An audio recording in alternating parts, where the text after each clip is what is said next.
Alright, real quick video. We have talked about declaring and assigning a value to a variable in the last video. Well, check this out. We can do it all on one line. Alright, now on this line, we've declared and assigned value. Can't type. Alright, let's go ahead and run this. Well, what happened?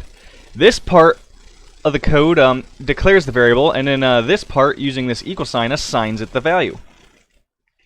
And that's pretty much it. And this is good practice. This is the convention that I'm going to be using through the rest of the series because it's considered good practice, right? It's not too often that you see the variable declared and assigned on two separate lines, unless it needs to be assigned a value based on conditions. But you generally always want to give your variable a default value.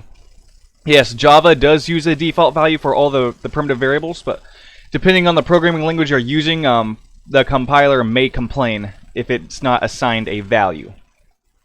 Actually, there's actually special cases when we start talking about classes that the class is not assigned. You can still assign it a null value, but that's it for this video. We're going to pick up just a little bit more. I wanted to get that out of the way right now. And let's talk more about variables.